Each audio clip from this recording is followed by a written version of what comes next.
الحمد لله رب العالمين نحمده سبحانه وتعالى ونستعينه ونستهديه ونستغفره ونعوذ بالله من شرور أنفسنا وسيئات أعمالنا من يهده الله فلا مضل له ومن يضلل فلا هادي له أشهد أن لا إله إلا الله وحده لا شريك له وأشهد أن محمدا عبده ورسوله وحبيبه ومصطفاه وصفيه من خلقه أدى الأمانة وبلغ الرسالة ونصح الأمة وكشف الغمة وجاهد في الله حق جهاده حتى أتاه اليقين فصلوات الله وسلامه عليه وعلى آله وصحابته الذين ساروا مسراه واتبعوا طريقه وما بدلوا تبديلا فرضي الله عنهم أجمعين.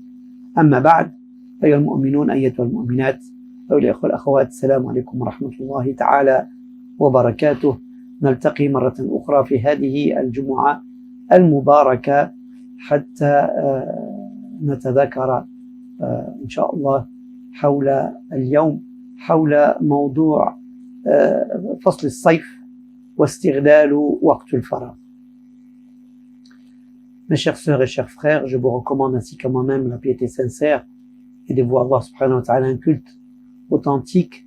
Nous nous retrouvons ce vendredi encore et pour nous rappeler entre nous à travers cette exhortation. Donc c'est le deuxième vendredi où la prière du vendredi se fait à la mosquée, mais on maintient quand même les liens entre nous, Inch'Allah, pour ceux qui ne peuvent pas y aller encore parce qu'ils sont vulnérables pour des raisons autres. Aujourd'hui, nous allons rappeler comme on est entré dans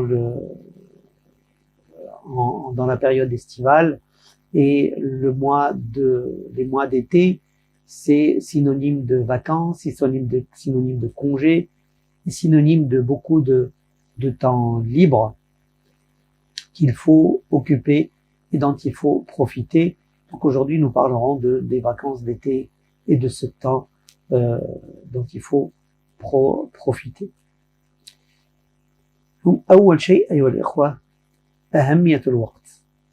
أن الوقت مهم في حياة الإنسان وهو مسؤول عنه يوم القيامة كما جاء في حديث الرسول صلى الله عليه وسلم أنه لا تزول قدم عبد حتى يسأل عن حياته فيما أبلاها وعن شبابه فيما أفناه. والشباب والحياة هما وقت الإنسان، فالوقت هو الحياة كما قال الحسن البصري: إنما أنت أيام كلما ذهب يوم ذهب بعضك. والمسألة الثانية، إذا تفقهنا لأهمية الوقت علينا أن نستغل هذا الوقت. وكيف نستغله؟ Donc deux choses importantes. La première, c'est d'être conscient de l'importance et de la valeur du temps. Et la deuxième chose, c'est comment en profiter, de ne pas le laisser s'écouler sans le fructifier. Donc, et ce temps, la première chose, il faut se rappeler que ce temps qui passe, c'est quelque chose sur laquelle on va être questionné et interrogé après notre mort, comme c'était dans le hadith du prophète alayhi salatu wassalam, que les pieds du serviteur ne feront pas un pas sans qu'il soit interrogé sur 4 choses, dont sa jeunesse, en quoi il l'a dépensée, et sa vie, en quoi il l'a passée. Donc, comment profiter de ce temps qui coule? Donc, كيف نستغل هذا الوقت؟ الله سبحانه وتعالى أقسم بالعصر. العصر كما قال ابن كثير هو الزمان الذي يمر على الإنسان ويعمل فيه ما يعمل. والعصر إن الإنسان لفي خسر. Allah subhanahu wa ta'ala jure par le temps, والعصر. Et Ibn Kathir rappelle que ce temps, c'est le temps, la période de vie d'un être humain qu'il remplit avec un certain nombre d'actes, de paroles, de faire, de projets et autres. Allah nous dit, certes, par le temps, certes, l'homme est en perdition. L'homme est en perte. إن الإنسان لفي خسر. وهذه جاءت بصيغة العموم. إن الإنسان لفي خسر إلا، وهنا جاء يعني التخصيص، إلا الذين آمنوا وعملوا الصالحات وتواصوا بالحق وتواصوا بالصبر. يعني الله سبحانه وتعالى كيبين لنا 4 أمور. أن الإنسان يعني إذا ما عمرش الوقت ديالو بالإيمان وبالعمل الصالح وبالدفاع عن الحق وأن يصبر عن الأذى فهو في خسران. يعني في معنى الآية كي لا نطيل. Donc, cette sourate du Coran, qui est petite, mais grande, très grande par ses enseignements, Allah nous dit d'une façon générale et globale, certes, l'homme est en perdition, l'homme est en perte continue, sauf, excepté qui? Excepté ceux qui ont cru, qui reconnaissent le Créateur, qui reconnaissent un Seigneur, un roi à ce royaume, à cet univers, ceux qui ont cru, qui font des bonnes œuvres. Et le terme bonnes œuvres est très large. Et il se conseille, il se recommande le vrai, la vérité, de défendre le juste. Il se recommande la justice, de défendre les causes justes, de participer à répandre le bien et le juste. Et en même temps, il se recommande la patience. Car arriver à terme, car obtenir des résultats, car accomplir des projets, car défendre des causes justes, suppose la patience. Parce que des fois, on n'obtient pas le résultat. Et le fruit, on ne le récolte que bien plus tard, après avoir semé, attendu la pluie, attendu que la graine pousse, attendu que l'arbre se déploie et que les fleurs fleurissent et que les fruits apparaissent et mûrissent. Donc tout cela demande de la patience, demande aussi de l'endurance. Quand on défend le vrai, quand on défend le juste, on peut être critiqué, on peut être insulté, on peut être battu, on peut subir beaucoup de nuisances, mais il faut garder patience. Alors, كيف نغتنم هذا الوقت؟ وجاء في آية أخرى قل الله سبحانه وتعالى فإذا فرغت فانصب. Donc, comment profiter de ce temps? Nous allons prendre quelques versets et un hadith du prophète alayhi salatu wassalam. Il nous dit: et quand tu es libre, alors dresse-toi en prière. Dresse-toi à ton Seigneur. Le temps y passe. Et à chaque fois, on dit, j'ai pas le temps de lire le Coran, j'ai pas le temps de faire mes prières correctement, j'ai pas le temps de faire mes prières à l'heure. Je regroupe mes prières tout le temps parce que je suis dans les études, parce que je suis au travail, parce que. Mais quand on a le temps libre, il faut pas que l'exception devienne l'habitude. Et donc, quand on a du temps libre, on se retourne, on se focalise vers l'essentiel. La première chose essentielle, c'est la reconnaissance et l'adoration du Créateur. Alors, Allah subhanahu wa ta'ala يقول لنا وجعلنا الليل والنهار خلفة لمن أراد أن يذكر أو أراد شكورا. Allah subhanahu wa ta'ala nous dit, nous avons fait de l'alternance de la nuit et du jour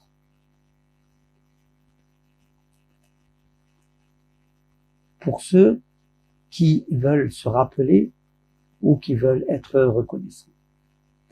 Donc, le temps, c'est l'alternance des jours et de la nuit. هو الوقت. اختلاف الليل والنهار. هو الوقت. كما جاء في آية أخرى.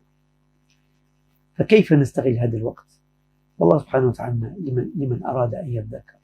Donc Dieu nous dit comment profiter? Pour ceux qui veulent se rappeler. الذكر. الذكر peut remplir tout le temps. Salat, c'est un dhikr. As-siyam est un dhikr. Le dhikr, le rappel, le tasbih, le tahlil, le tahmid, كل هذا من الذكر. الصلاة ذكر. ولذكر الله أكبر. Donc le fait, c'est de se rappeler de maintenir le lien avec Allah subhanahu wa ta'ala. وإذا كنا نتعلم من هذه الجائحة مرة أخرى، وهذا الذي أصابنا وهو موجود، يعني هذه الجائحة والمرض وهذا الفيروس موجود، ما زال موجود، والإنسان قد يصيب وقد يموت، فالإنسان عليه أن يبادر بالعمل الصالح. Si nous avons appris quelque chose de cette période de pandémie et ce virus qui est toujours présent et qui nous incite à aller vers l'essentiel, parce que on peut tomber malade à n'importe quel moment, et pire encore, on peut tomber gravement malade et on peut décéder de ce virus. Et tout cela peut aller dans un laps de temps très très court. Alors, ce qui nous pousse justement à accélérer et à profiter du temps vers l'essentiel, et s'il y a un départ, puisque de toute façon nous partirons forcément un jour, il faut préparer ce départ de la meilleure manière et prendre les provisions qui sont nécessaires pour ce grand voyage vers Allah subhanahu wa ta'ala. Et on finira avec ce hadith du prophète alayhi salatu wassalam. وننهي بهذا الحديث لرسول الله عليه الصلاة والسلام الذي يبين لنا ويطلب منا الإسراع، يندبنا إلى الإسراع بالعمل قبل أن لا نستطيع العمل وأن لا يفيد العمل. يقول الرسول عليه الصلاة والسلام: بادروا بالأعمال سبعا، بادروا بالأعمال سبعا، هل تنتظرون إلا فقرا منسيا أو غنى مطغيا أو مرضا مفسدا أو هرما مفندا أو موتا مجهزا أو الدجال فشر غائب ينتظر أو الساعة فالساعة أدهى وأمر. الإنسان إذا كان فقير فكيبقى ماله مشغول، كيف يخلص كذا وكيف يخلص كذا، كيف غادي يكمل الشهر، كيف غادي يعمل اليوم اللي هذا، كيف يقابل عائلته، كيف يعني يكسب مالا ويسدد الديون ويسدد الفواتير إلى غير ذلك. وإذا استغنى وكان غنيا أو غنى مطغيا، قد يطغى، قد ينسى الله سبحانه وتعالى، يبقى غير يحسب الفلوس. أو مرضا مفسدا، إنسان يمرض فلا يستطيع القيام بالصلاة ولا يستطيع الصيام ولا يستطيع كذا ولا يستطيع كذا، لا يستطيع الخروج، لا يستطيع القيام بالأعمال، لأنه المرض أفسد عليه حياته ووقته. أو هرما مفندا، وكذلك الهرم، إنسان لا يستطيع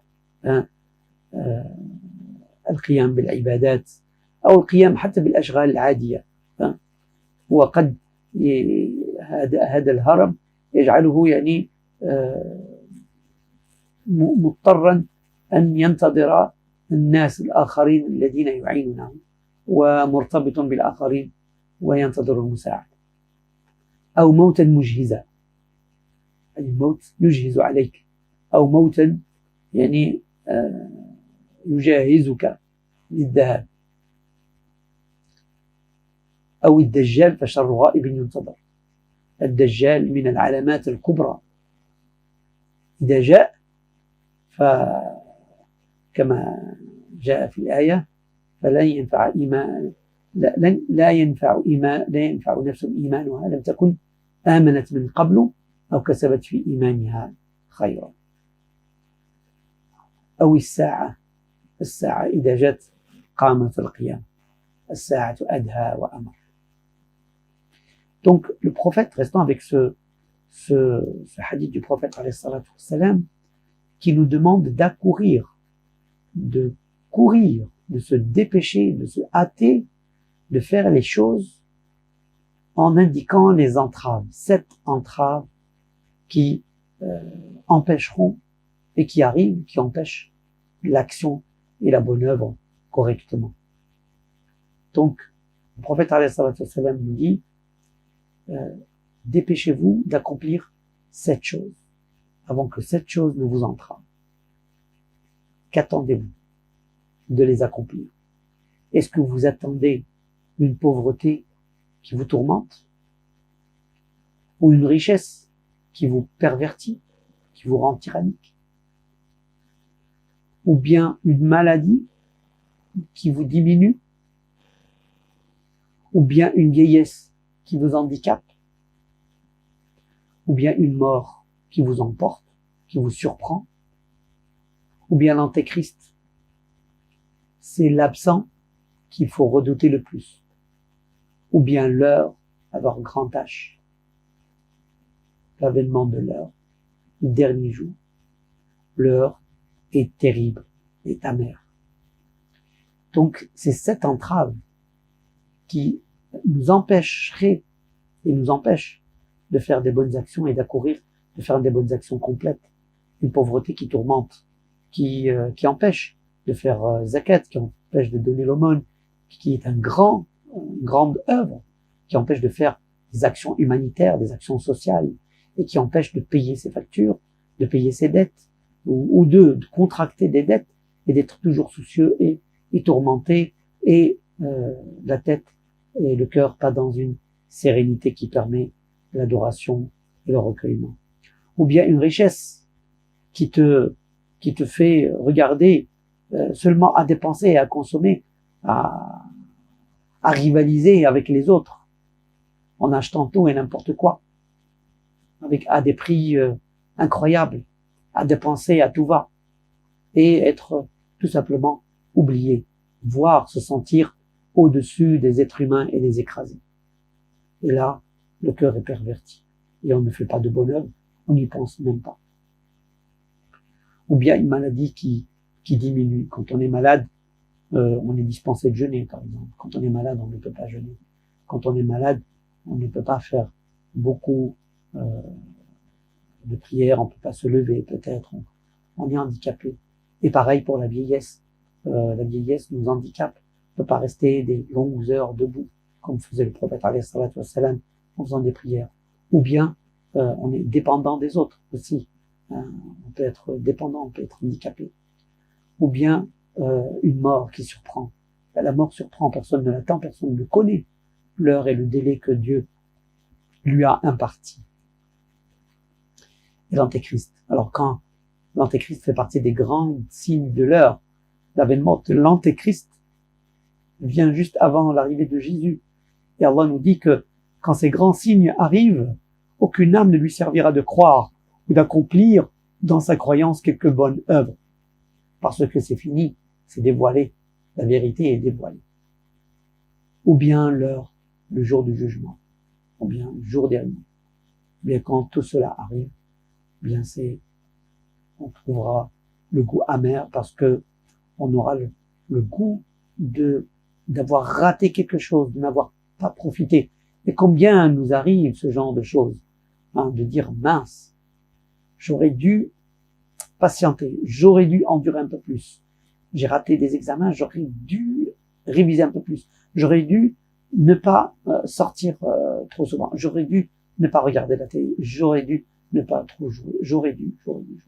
Mais à ce moment-là, le j'aurais dû ne servirait à rien. Al-hasra la tanfa. Donc, de se lamenter ce jour-là ne servirait à rien.